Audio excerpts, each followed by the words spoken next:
existem 4 Nova Yorks diferentes, e eu já falei isso aqui. São 4 Nova Yorks visualmente completamente diferentes, definidas pelas 4 estações do ano. E a gente está no outono, né, aqui no hemisfério norte, que para mim é a melhor época de Nova York, tanto na questão climática, porque a temperatura normalmente, né, a gente está naquela transição ainda meio oscilando, né, de vez em quando ainda faz um pouquinho de calor, mas é um calor de 22 a 25 graus no máximo, né, e dependendo do seu trabalho, do seu dia a dia, você acaba sentindo um calor nesse momento. Isso seria a temperatura máxima. Mas também acaba oscilando ali, chegando a 6 graus, 8 graus, né? Então é um frio que não chega a incomodar, é um frio gostoso, que você coloca um casaco e você consegue se andar na rua e ficar tranquilo, né? Ao contrário do inverno, que quando chega nas temperaturas negativas ali e tudo, fica difícil ficar muito tempo na rua. Mas a melhor parte do outono para mim é o visual, né? A gente tem essa Nova York laranja, né, em tons de amarelo e laranja, não só pelas folhas, né, não só pelas folhas que estão secando e caindo, né, começando a cair, mas também pelo fato da gente estar no Halloween. E no Halloween você vê muito dessas cores nas ruas, porque são as cores das abóboras, né, que estão ali sempre enfeitadas e colocadas ali na frente das casas. E é aqui que eu vou trazer uma parada interessante, que, né, eu comecei a me perguntar enquanto eu estava andando pela cidade e vendo essas decorações e tudo, e decidi pesquisar para entender como que isso aconteceu, né? Por que as pessoas colocam abóboras né, e fazem aquelas, né, esculturas nas abóboras das caretas, né? E usa isso para decorar as casas. E claro, junto com toda aquela coisa de terror, né? De caveira, de fantasma, Frankenstein e tudo que... Toda essa mistura aí de monstros e de terror. É a época também que a galera coloca um filme de terror para assistir em casa, né? Tem toda uma questão de cultura pop em torno disso, mas que vem de uma parada lá de trás, que é uma mistura, né? Tem um sincretismo tanto religioso quanto cultural que fez o Halloween acontecer e seguir dessa forma, né? Bom, para começar, olha só que loucura. Como a gente está no outono, as frutas que mais têm abundância no outono aqui nessa região de clima temperado são as abóboras, né? E outras frutas frutos, né, que são primos ou parentes da abóbora de alguma forma aí. Então elas estão em abundância. Então as pessoas antigamente já usavam as abóboras e essas frutas, essas coisas para... Eu nem sei se abóbora é fruta, tá, gente? Eu tô falando dessa forma, mas eu acho que não é fruta não. Mas enfim, não interessa nesse momento.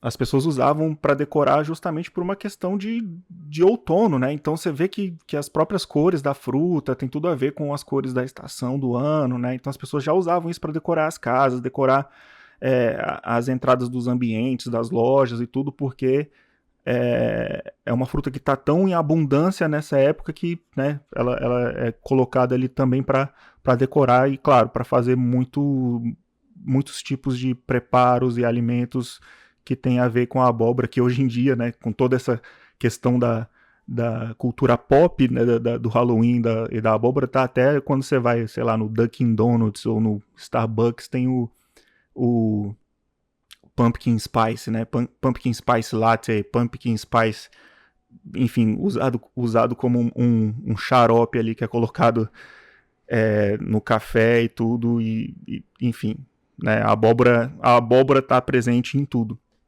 O Halloween, que é uma outra parada, né? O Halloween ele vem de uma origem ali que é celta, né?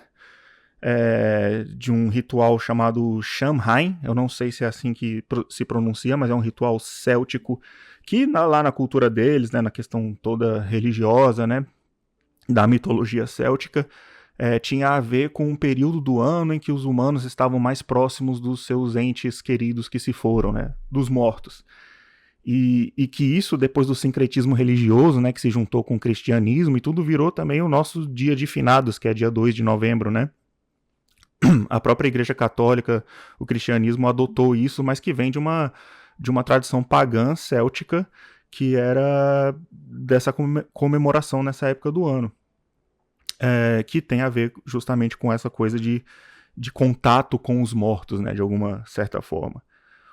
É claro que isso, depois de tantos anos, né, foi se desenvolvendo, digamos assim, né, para uma forma de vender e de virar realmente um ícone cultural, onde as pessoas chegam nessa época do ano e se fantasiam de caveira, do que for, porque, né, se você para pensar, começa ali com um ritual religioso lá atrás, depois vira cultura pop, vira todas essas coisas, e aí entra toda essa questão dos monstros e tudo, porque se você fizer uma ligação simples, né, nas suas sinapses, aí você vai perceber que não é tão difícil chegar entre contato com os mortos e monstros, né, e toda essa coisa de terror e tudo, né. Então o Halloween ele tem essa origem e que no fim das contas virou a celebração cultural, assim, que pra mim é a mais legal de todas, né. Eu sou muito fã do Halloween.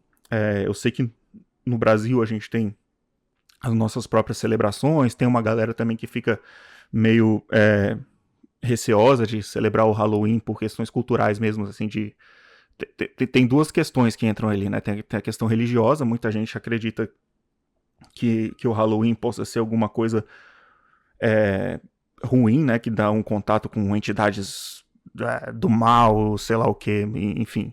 Tem gente que evita o Halloween por conta disso, né, por questões religiosas, por ser uma festa de origem pagã e que hoje, iconicamente, ela já celebra ali os mortos e monstros e essas coisas.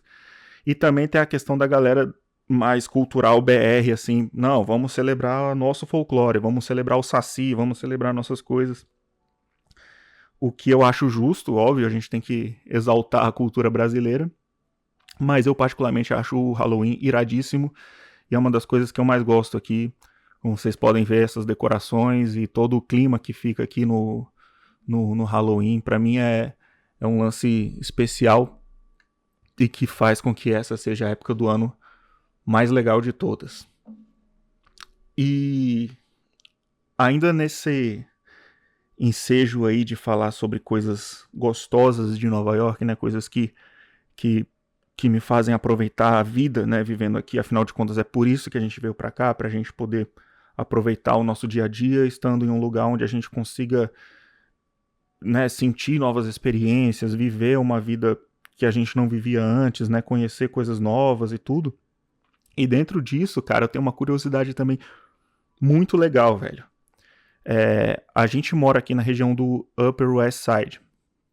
Pra quem não tá ligado como é que Nova York funciona, mais ou menos, pelo menos Manhattan, né, a gente tem a ilha de Manhattan, que é basicamente uma tripa, né, uma parada compridona assim, mas é uma ilha, né, ela fica cercada por água. E 2 rios passam, né, nas laterais dessa ilha. Do lado oeste tem o rio chamado Hudson River, né, que é o rio que inclusive muito famoso aí, que tem até aquele filme lá com o Tom Hanks que é baseado em fatos reais, uma parada que aconteceu em 2008, né, onde um avião teve uma pane lá que perdeu os 2 motores e o piloto foi obrigado a fazer um pouso de emergência no rio Hudson, né, sem os motores ali, e deu tudo certo, não teve ninguém morreu nessa situação, né, e todo mundo se safou, foi um pouso de bastante sucesso. Então esse é o Hudson River, e ele separa Nova York de New Jersey, né, então tipo, pro lado de cá do Hudson River, Manhattan, e pro lado de lá New Jersey, né, Newark, Hoboken, enfim, todas essas cidades de New Jersey que são mais próximas aqui de Nova York e que de certa forma são até consideradas região metropolitana ali de Nova York também, né, tem muita gente que trabalha aqui em Nova York e mora em New Jersey, porque realmente o que separa é só uma ponte, né, a travessia do rio. E o outro rio que fica do lado leste é o East River, né, o nome já diz tudo. E é ele que separa Manhattan do Queens e do Brooklyn, né. Tanto o Queens quanto o Brooklyn ficam numa outra ilha muito maior que se chama Long Island. Né? Então o Queens e o Brooklyn ficam bem na ponta, no final dessa ilha que é Já nessa região metropolitana de Nova York, já é considerada a cidade de Nova York, né? São um dos cinco distritos de Nova York, né? Que é Manhattan, Brooklyn, Queens, Staten Island e The Bronx, né? Que fica mais para cima. Mas o Brooklyn e o Queens especificamente ficam nessa outra ilha muito maior chamada Long Island. Inclusive eu trabalho na Amazon, que é em Long Island, só que é mais lá para dentrão da ilha, né? Já sai da cidade de Nova York, dessa região metropolitana aqui, né? Já entra ali em condados, né? Tem o Nassau County e o Suffolk County, que são basicamente os dois onde eu transito por ali para poder ir para a Amazon, né? A Amazon fica especificamente no Suffolk County. Enfim, por que eu tava falando tudo isso, né? O foco, o que eu queria trazer é a questão do rio, né? Eu moro muito perto aqui do Hudson River, né? A gente costuma descer nos nossos dias de folga, comprar um café da manhã e ir ali pro Riverside Park, que é um parque que fica na beirada do Hudson River, e a gente toma o nosso café da manhã ali apreciando a vista, conversa um pouco sobre a vida, né? Tenta aproveitar um pouco desses momentos, dessa coisa toda de morar aqui. E uma das coisas que a gente presenciou esses dias, cara, foi uma parada muito louca, né? A Carol tava comendo, ela olhou pro rio e falou, eu acho que eu vi uma baleia. Eu falei, não, mano, não é possível, você não viu uma baleia. Na hora que eu olhei assim, eu olhei rápido, né? Ela apontou assim, olha lá, uma baleia. Eu falei, não é possível, a gente tá no rio. Mas quando eu olhei, eu ainda consegui ver o finalzinho assim do movimento, alguma coisa entrando assim na água, ela tinha visto melhor, ela conseguiu realmente ver. E eu falei, não é possível, o Hudson River é um rio, é de água doce, baleias não vão na água doce, e ainda por cima a gente tá aqui no Upper West Side, a gente tá tipo bem na parte do rio, assim, que quase não tem contato com o mar, né? O mar fica mais ali na parte sul da ilha de Manhattan, né? Então é um rio que desemboca realmente no mar, mas seria impossível ter uma baleia ali em cima nessa parte. Mas ela tinha certeza do que ela viu, a gente ainda viu alguns outros movimentos ali, então eu fui pesquisar, né? Vamos tirar a prova dessa situação aí. E não é que tem, cara. Tem baleia no Hudson River e na altura que a gente tava, velho. As baleias. E não é baleia, não é uma baleia qualquer, cara. É a baleia jubarte, cara, que é uma baleia gigantesca. E elas aparecem direto ali no Hudson River. Inclusive tem passeios aí que a galera faz que é pra poder ver essas baleias, né? E tudo. Então, cara, imagina só essa situação, velho. A gente tá descendo pra tomar café da manhã, né? Aproveitar ali o nosso dia e tudo.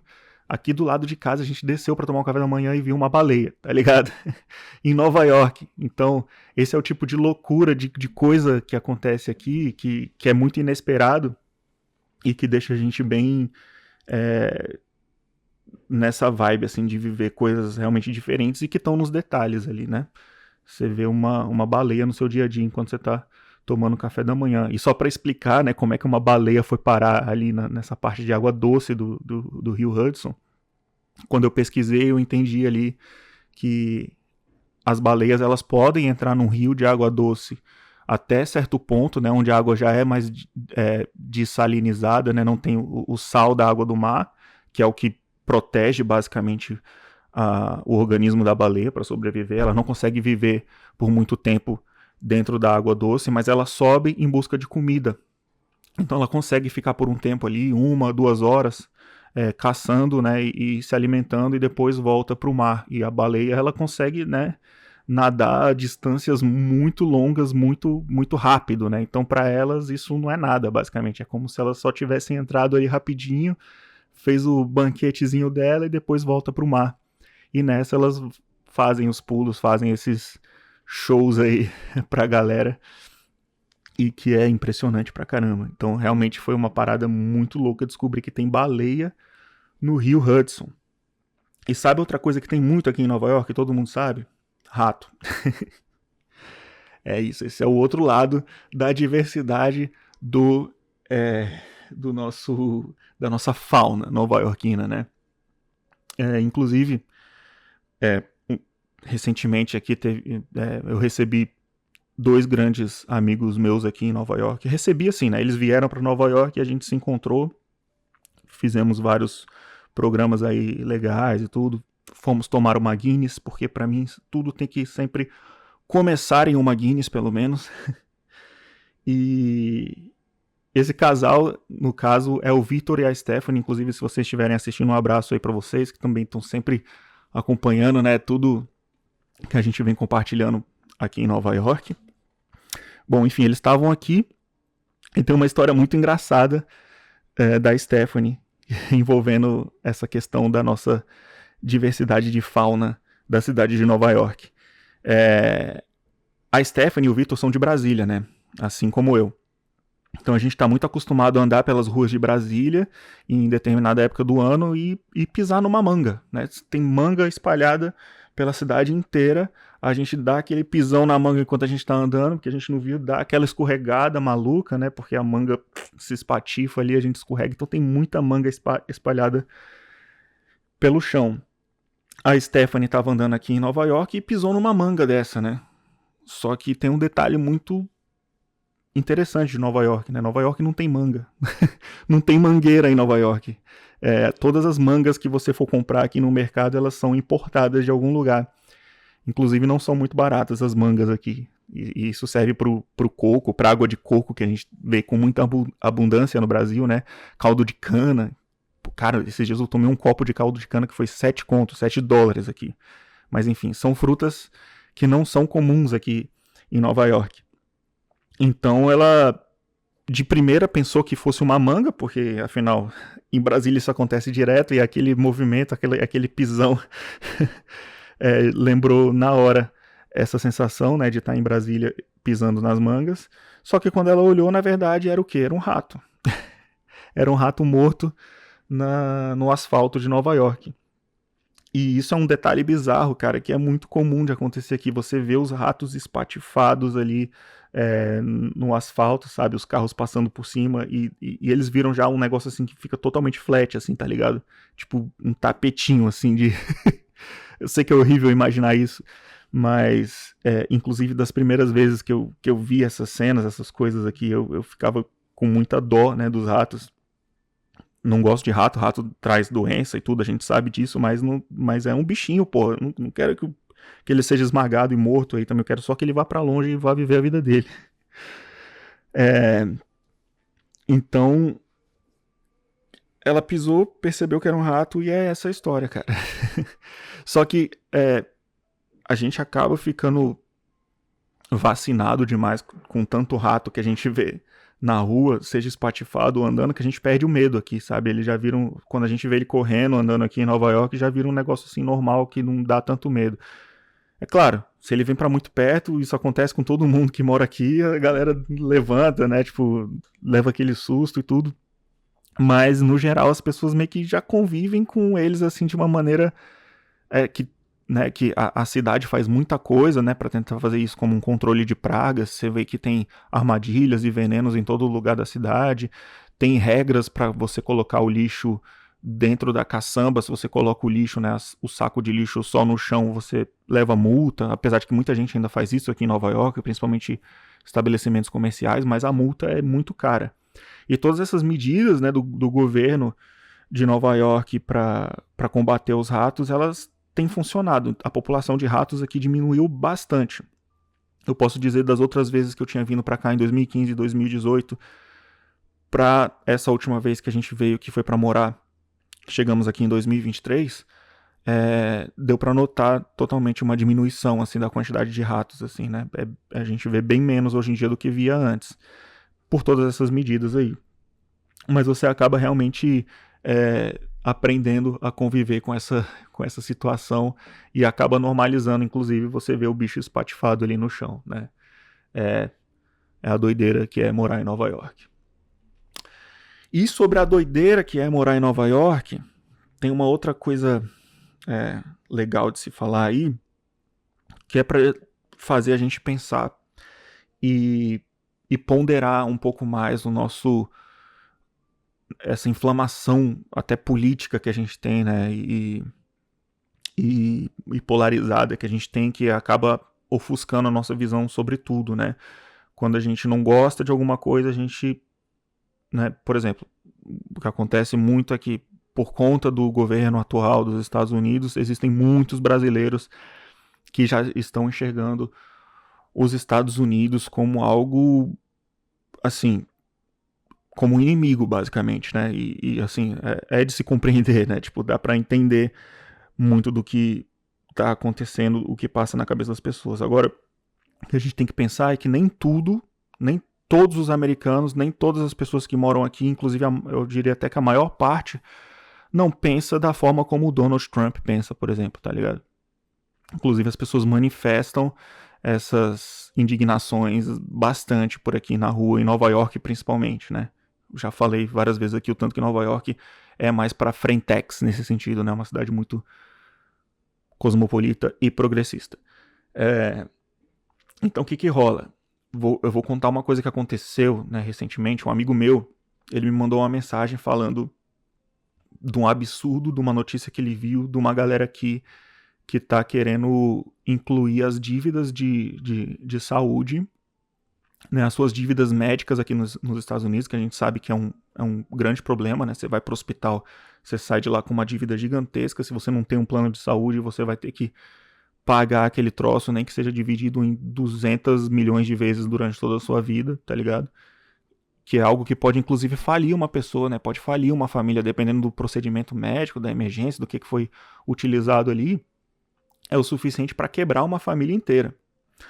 Então, esse meu amigo me mandou a notícia de que ele viu de uma galera tentando aprovar um projeto para incluir a dívida médica no score de banco, né, daqui, porque o score de crédito nos Estados Unidos é um negócio que é muito sinistro, assim, é o que dita o que você vai poder fazer e o que você não vai poder fazer. Por exemplo, para você achar um lugar aqui para morar, poder alugar um apartamento e tudo, você tem que ter o score de crédito aqui, você tem que ter cadastrado os seus dados em um banco, utilizado o crédito do banco, mostrar que você paga as suas contas em dias, mostrar que você tem uma renda que entra no banco e tudo. E da mesma forma que tem no Brasil um score de crédito, ele existe aqui também, né? No Brasil é o score do Serasa, aqui é um score de crédito mais geralzão assim. E que ele, se o seu score tá baixo, você basicamente não consegue fazer nada aqui. Então, existe esse projeto de incluir dívida médica, que é um negócio absurdo que muita gente tem aqui no score de crédito. E se isso acontecesse, cara, seria um caos completo na questão econômico-financeira do estadunidense, né? Então, ele me mandou isso e mostrando lá pra mim, olha aí como é que o país que você tá morando tá lidando com as coisas, olha aí pra onde que o país tá indo. E aí foi isso que me fez querer falar sobre isso e mostrar que não é bem assim, que nem todos os americanos pensam dessa forma.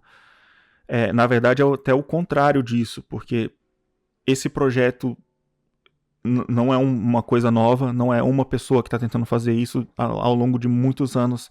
Já tentaram fazer isso de várias formas e já inclusive já foi vinculado à questão do score de crédito com dívida hospitalar antigamente nos Estados Unidos. Hoje em dia é que é mais forte e que eles não deixam isso acontecer mais, né? Então existem vários mecanismos jurídicos ali, já que já foram aprovados, estão bem estabelecidos por aqui, que não permitem que esse tipo de coisa aconteça. E a maior parte dos americanos, seja político ou simplesmente a população, não é a favor disso, né, desse tipo de coisa. Como eu já falei, a questão do sistema de saúde dos Estados Unidos é um calcanhar de Aquiles desse país, né? Então as pessoas querem mudar isso para ontem, né? Várias medidas ao longo dos últimos anos já foram tomadas para tentar mitigar isso e melhorar, né? É óbvio que até hoje não tem um sistema de saúde público aqui, mas existem programas como o Medicare e o Medicaid que fazem parte de um grande programa maior que era do Barack Obama, né? Que a galera comumente chama de Obamacare, que serve para contemplar ali pessoas de baixa renda e pessoas que já são aposentados, né, mais velhas, né, o Medicaid é para os seniors, né, para os mais velhos e tudo, que estão aposentados e não conseguem pagar um plano de saúde. O governo, o estado vai lá e vai subsidiar esse plano de saúde completo, pago pelo governo, através do Medicaid.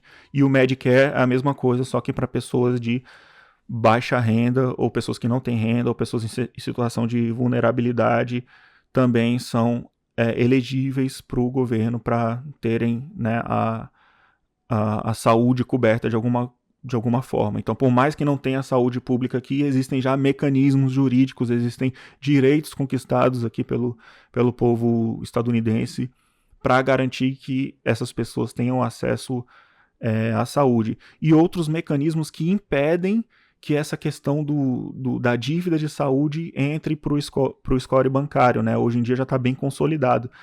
Claro, não é impossível de derrubarem isso, de fazerem isso acontecer, mas é óbvio que existe um grupo político, um lobby de empresariados aí do ramo de seguro de saúde, do ramo de hospitais que tem o interesse de que essa medida entre, né, para as pessoas terem a dívida vinculada com o score de banco, até para pressionar essas pessoas a pagarem, né, e diminuir a inadimplência. Sempre vai existir esse lobby, sempre vai existir esse grupo, mas eu diria que hoje eles estão fracos, e mesmo estando num governo que é mais pró essa galera, que faz um lobby, aceitam o lobby dessa galera e faz políticas públicas em benefício desse grupo, por mais que a gente esteja nessa situação, ainda assim é muito difícil aprovar alguma coisa nesse sentido, e o próprio Donald Trump não consegue fazer nada que fira demais assim os direitos conquistados pelos cidadãos americanos. É claro, ele faz muita coisa, principalmente em relação à imigração, que muitas vezes é até meio inconstitucional aí o que ele faz, mas no geral existe muita resistência aqui, e a galera, né, protege muito esses direitos que já foram conquistados, que são direitos adquiridos aí do cidadão, do trabalhador e tudo aqui nos Estados Unidos. Então, por que eu tô falando isso? Porque a gente tem muito essa tendência de achar que todo mundo nos Estados Unidos é o Donald Trump, tá ligado? Que todo mundo nos Estados Unidos é aquele inimigo que tá sendo construído, né, nesse imaginário aí, claro, muito por culpa do próprio Donald Trump, óbvio, mas não é bem assim. Então é mais para deixar isso claro. Enfim, agora é óbvio que por que o Trump ele virou presidente aqui? Não é só por uma questão de que todo mundo que votou nele se identifica com essa pauta ultra conservadora, nacionalista, anti-imigrante. Não é bem assim, galera. Não é todo mundo que votou no Donald Trump que tem esse pensamento. Existe sempre, e da mesma forma que existe no Brasil, existe aquela galera da meiuca, meio indecisa, que não sabe para que lado que vai, que já estava descontente com o governo do Biden, que também foi um governo deixou a desejar de muitas coisas, né? Foi muito fraco para o povo americano. Então tem muita gente que votou no Donald Trump justamente porque enxergou no Donald Trump uma esperança, de certa forma, assim, de recuperar a economia do país, né? Porque os Estados Unidos, ele tá num declínio social, ele tá num declínio econômico, isso é fato. Tem muita gente que vai negar isso, né? Tem muita gente que vai tentar falar coisa do tipo, o PIB do Texas é maior do que o PIB do Brasil inteiro. É óbvio que tá ligado? Afinal de contas, os Estados Unidos ainda é a maior potência mundial, tá ligado? Há o que se discutir se a China já ultrapassou ou não. Beleza, há o que se discutir. Para muita gente, existem muitos números aí que mostram que a China, de repente, já passou os Estados Unidos, mas não é disso que se trata. Os Estados Unidos ainda é uma potência global, ainda é possivelmente a número 1, e isso não quer dizer que o país não esteja em declínio, e que a qualidade de vida das pessoas aqui não esteja abaixando, que as coisas não estejam ficando muito mais caras no supermercado, que o aluguel não esteja aumentando bastante nos últimos anos, que esteja cada vez mais impossível comprar uma casa, um apartamento aqui nos Estados Unidos. Todas essas coisas têm acontecido, né? E isso eu tô falando do panorama mais econômico.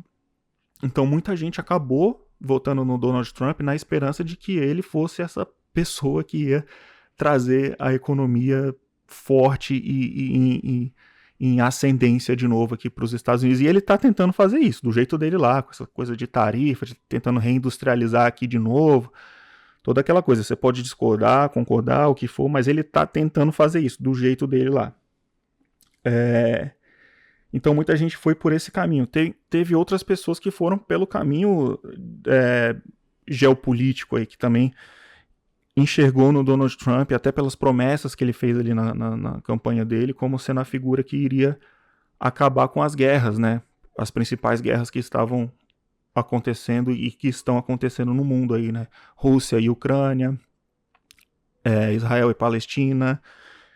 Então muita gente votou nele nessa esperança aí, porque ele realmente fez essa promessa, inclusive era o objetivo dele resolver essas guerras e ganhar o Nobel da Paz, que foi entregue recentemente para outra pessoa, né, uma mulher da oposição lá da Venezuela.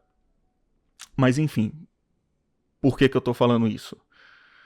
Pra gente ter em mente que as coisas não são preto no branco, galera. As coisas, eu sei que a gente tem uma tendência muito polarizada de enxergar o mundo.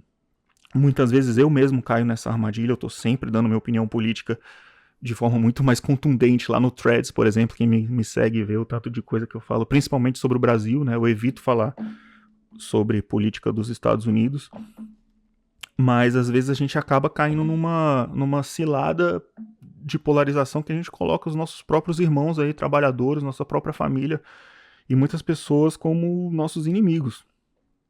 E eu sei que muitas vezes a vontade é essa mesmo, tá ligado? Eu sei que muitas vezes a gente chega em estopins aí, em coisas que acontecem no mundo que, tipo, a gente não consegue passar um pano, tá ligado? Pros nossos familiares, pros nossos amigos que de repente caíram nesse conto, né? Mas a gente tem que lembrar que tudo no mundo hoje é uma batalha, uma luta de disputa de narrativa para todos os lados, né? E a gente tem que entender que existe essa galera que tá mais no meio ali, que às vezes não opina demais, e que em determinada eleição vai para um lado, na outra eleição já vai mais ali para o outro, muito movidas pela insatisfação e pelas coisas que estão acontecendo. Então os radicalizados mesmo, os extremistas e tudo, sempre vai existir aquele grupo político, seja para um lado ou para o outro, que vai estar fiel ali, vai fazer tudo que a cartilha daquele lado manda a pessoa fazer, a pessoa vai fazer, vai seguir, vai ser contra tudo que ela quiser. Mas eu procuro tentar exercitar o meu pensamento crítico, a minha própria forma de enxergar as coisas e tirar as minhas próprias conclusões, né? Para não cair muito nessa cilada, sabe? De querer só pagar pedágio pro lado que você tá ligado? Às vezes eu acho que a gente tem que pensar um pouco por conta própria mesmo e tirar algumas conclusões.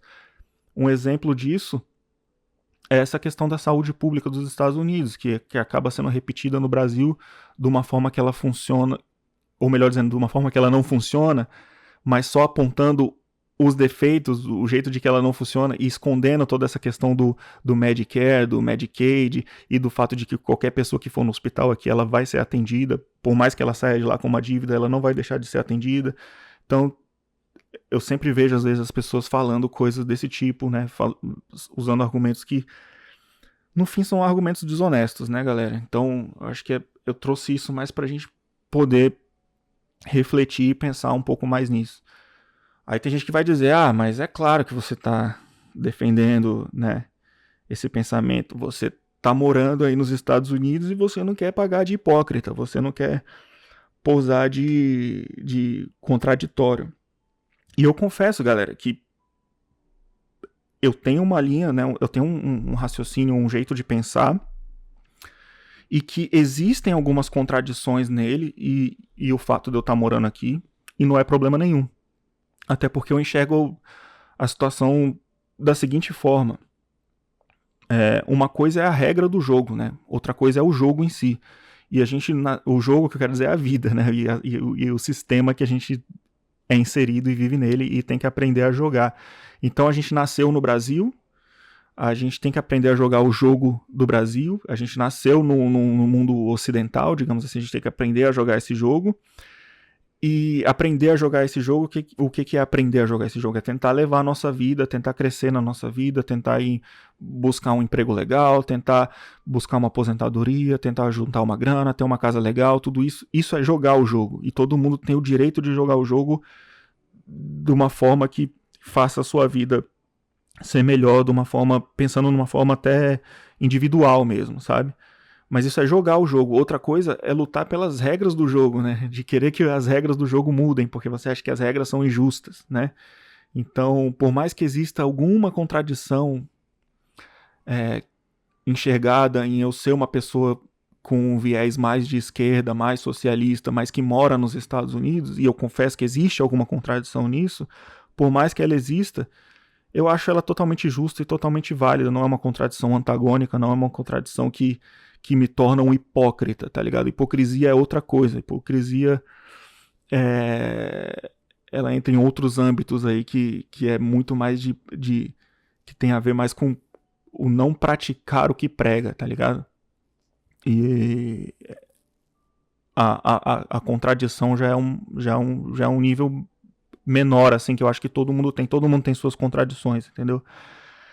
Então, não confunda as regras do jogo com o jogador. Não ataque o jogador, ataque as regras do jogo, tá ligado? É basicamente isso que eu quero dizer.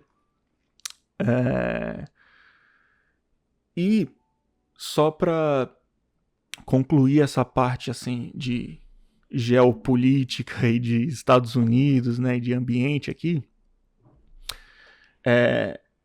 a gente sabe, né, eu acabei de mostrar que sim, esse país ele tá numa decadência social e decadência econômica que está tentando ser resgatada de alguma forma.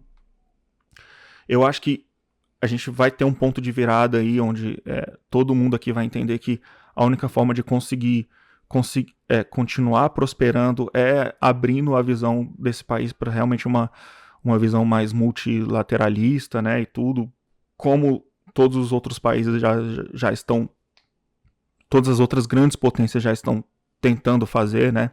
Seja na Europa, seja na Ásia, seja na América do Sul, todas as grandes potências hoje que não são lideradas por alguém de extrema direita, um ultraconservador, já entenderam que o multilateralismo, que muita gente chama de globalismo ou de globalização, é o caminho para a gente conseguir ter uma como é que chama? Qualidade de vida, mas tem um termo para isso que eu estou tentando lembrar, que é o bem-estar social. É o estado de bem-estar social, né, que a Europa sempre prezou muito por isso, né, principalmente nos últimos anos. Que agora, inclusive, a Europa está abrindo mão um pouco do estado de bem-estar social justamente por ter que estar obrigada a se armar para entrar, para se proteger de uma eventual guerra e tudo. Então, cara, quanto mais as coisas acontecem, mais fica claro para o mundo que esse caminho de multilateralismo é um caminho mais indicado para a prosperidade humana no geral, né? Mas enfim, eu não sou especialista em geopolítica, eu não quero ficar falando nada aqui como se eu fosse um grande especialista, pelo contrário, eu sou só um cidadão brasileiro imigrante nos Estados Unidos que está tentando viver a vida e que está tentando mostrar como eu enxergo as coisas, né? Porque se existe alguma contradição de eu estar morando aqui, eu preciso, no mínimo, entender, me informar e expor essas contradições, como que essas coisas elas estão desenhadas ali na minha cabeça, né, para chegar numa conclusão. E aí, uma das coisas que mostra o tanto que as coisas não tão fáceis aqui, principalmente em Nova York, é porque existem alguns prédios aqui que eles são housing projects, né, que eles são projetos do governo para dar moradia para as pessoas que não tinham acesso à moradia aqui em Nova York. Só que a própria especulação imobiliária daqui é tão grande que esses housing projects daqui acabaram virando coisas de disputa entre as grandes imobiliárias daqui, sabe? Muitas delas querem até destruir os prédios para construir prédios novos. Outros que são donos desses housing projects acabam alugando, mesmo sem poder alugar aquele apartamento para imigrantes ou para outras pessoas num valor muito exorbitante. Então é um caos, cara. A questão da moradia aqui em Nova York é um caos, galera. É um negócio maluco.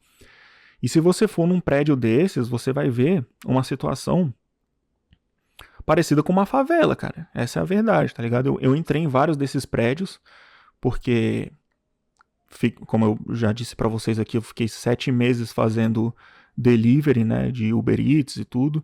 Então eu entrei em todo tipo de prédio aqui. Até quando eu fazia dog walk, eu também entrei em vários prédios diferentes, assim.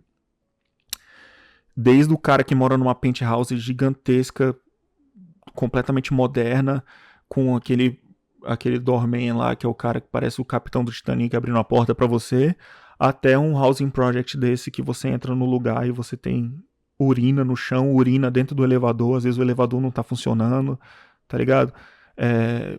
Gente usando droga no corredor do prédio ali, tá ligado? Essa é a situação da maioria dos housing projects aqui hoje, sacou? E a galera que conseguiu esses apartamentos lá atrás, os americanos de baixa renda, eles estão com esses apartamentos até hoje. E existem leis e regras aí que impedem eles de vender esse apartamento, até de alugar o apartamento, sabe? Mas ainda assim você vê que eles dão um jeitinho, que as pessoas tentam fazer isso. Só que isso é só um sintoma, isso é só uma das coisas que mostram como essas próprias contradições do próprio sistema americano, principalmente essa coisa de especulação imobiliária, que é muito bizarra, sabe? É um dos maiores problemas daqui, eu acho isso muito maluco. Como que isso tá se autodestruindo, sabe? Esse próprio sistema que vai ser superado por uma outra coisa depois, porque ele é insustentável, ele vai chegar num estopim onde não tem saída, sabe? Vai estourar uma bolha, vai dar uma crise econômica, mais uma crise econômica pesada, por causa dessas coisas que estão acontecendo, sabe? Então é uma situação bizarra, ela é muito ilustrativa e é muito clara de ver como o que está acontecendo com esse país é sério quando você vai numa dessas housing projects, tá ligado? E aí, claro, no nosso dia a dia, quando a gente vê o preço das coisas no mercado, quando a gente vê, né, o preço do aluguel subindo, então assim, voltando, o que é a qualidade de vida? A qualidade de vida é uma junção de vários fatores diferentes. O bem-estar social, seja acesso à saúde, acesso à segurança pública, né, que aqui ainda, apesar de também terem níveis de violência crescentes, né, também no país, ainda é um nível de segurança pública muito melhor do que o do Brasil, né, não tem o que dizer. O que mais que entra na questão da qualidade de vida? O próprio clima, né, do lugar, assim, no meu caso, assim, eu acho que morar numa região de clima temperado é maravilhoso, sabe? Principalmente agora, assim, no outono e na primavera, é um clima muito gostoso, muito confortável de se estar. Isso também influencia na qualidade de vida. O poder de compra, a gente não pode esquecer que isso é um dos fatores fortes aqui dos Estados Unidos e ainda vai continuar sendo por um bom tempo, sabe? Você conseguir conquistar patrimônios, né, e coisas, né, bens de consumo também de uma forma muito mais fácil. É claro que isso também é uma armadilha, né, para se endividar ou para gastar o dinheiro e acabar não guardando uma grana para, né, voltando para essa visão mais individual de poder se aposentar, de poder, né, construir uma segurança financeira mais para frente. Isso pode ser uma armadilha, mas queremos, né? Queremos poder comprar os bens de consumo com acesso melhor, assim, que sejam mais baratos. Então, qualidade de vida é uma junção de todas essas coisas, né, galera? Não é só o fator segurança pública ou só o fator comprar barato. E aqui nos Estados Unidos ele tá oscilando, assim. Então tem essas coisas que estão boas, mas tem outras coisas que estão ficando muito ruins, né? A questão das coisas estarem aumentando no mercado é preocupante pra caramba, né? E isso já tem feito muitas pessoas se mudarem daqui. Não é o nosso caso, a gente acho que tá longe de querer sair daqui, eu acho que as coisas ainda estão boas para quem mora aqui, principalmente numa situação legal e que tá, né, com o emprego tudo certinho ali, né, um vínculo empregatício, numa boa empresa, com perspectiva de crescimento, né, e tudo encaixado assim, né, dentro de um padrão de vida. Se você tá nessa situação, as coisas valem a pena. Agora, para quem tá pensando em vir para cá agora, para começar a vida aqui nos Estados Unidos agora, para imigrar agora, eu acho que é um péssimo momento, tá, galera? Não acho indicado. Claro, se você vier, se você for uma pessoa da correria, pessoa do corre aí que faz tudo, nunca deixou de ralar e não tem problema em ralar para conquistar as coisas, é claro que sempre, qualquer momento é um momento, tá ligado? Então vai dar certo, mas saiba que as coisas estão mais difíceis do que já foram antes. E eu posso dizer isso com 2 anos estando aqui. Imagina as pessoas que estão aqui há 10 anos, tá ligado? As coisas mudaram muito no tempo que eu tô aqui. Imagina para as pessoas que estão aqui já há muito mais tempo. Não é à toa que tem muita gente também que tá voltando pro Brasil. Mas enfim. E agora, só para entrar num bloco um pouco mais descontraído aqui, queria falar de uma outra coisa, mas que também, no fim das contas, tem a ver com tudo isso, né? Eu costumo jogar muito videogame, né, galera? No meu tempo livre, assim, no meu tempo de descanso. Eu gosto de estar aqui na minha casinha, no meu ambientezinho, tranquilo, dar um relax e ligar o videogame ali e ficar jogando. Durante muito tempo, eu tava com a assinatura do Game Pass, né, do Xbox, que é um serviço de assinatura tipo o Netflix, né, que você paga assinaturas por mês aí e você tem acesso a vários jogos de lançamento, jogos mais antigos, enfim, uma biblioteca de acho que uns 400 e poucos jogos aí, e aí assim, você nunca fica sem jogo para jogar. E eu assino o Game Pass já há bastante tempo. Só que agora eles fizeram um aumento, cara, que ficou impraticável. Eles finalmente botaram o Game Pass no valor que ele deveria ser, né? Se você para pra pensar por tudo que eles oferecem, né? Que eles estavam naquela estratégia que muitas empresas fazem, o próprio Netflix fez isso, que é tipo de conquistar o mercado, deixar o preço lá embaixo e tudo, fazer todo mundo assinar, mas aí chega na hora que eles atingem os objetivos deles, eles vão lá e colocam o preço que eles queriam realmente colocar, tá ligado? E foi o que aconteceu agora.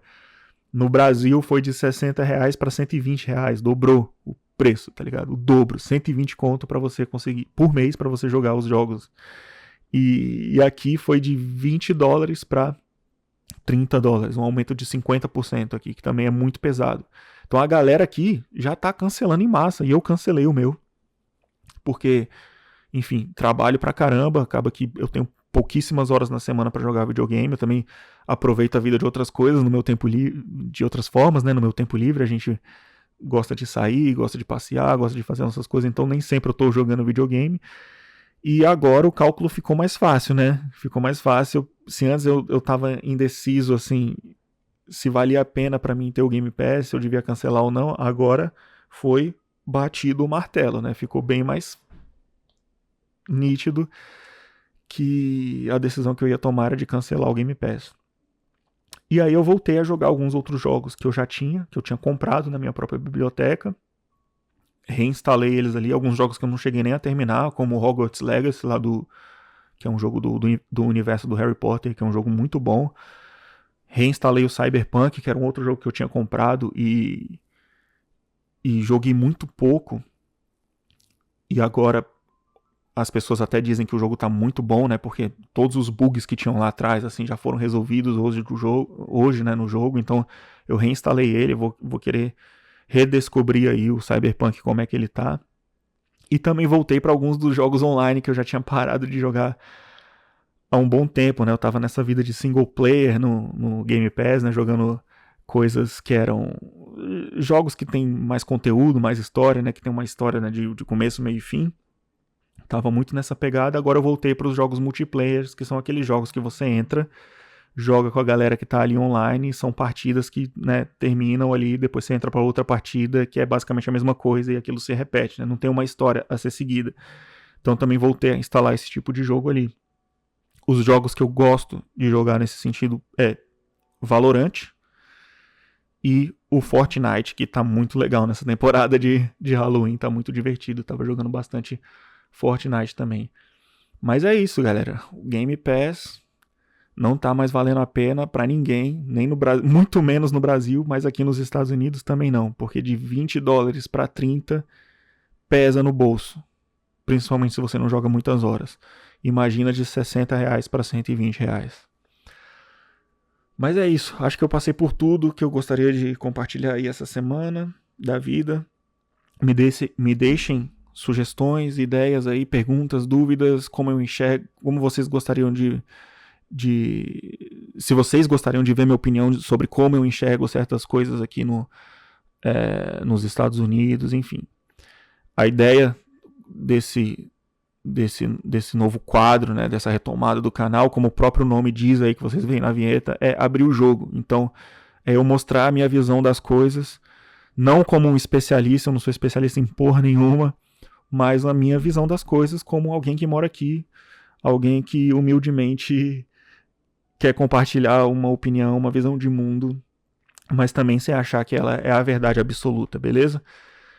É basicamente isso, a gente se vê aí na semana que vem. Valeu, galera.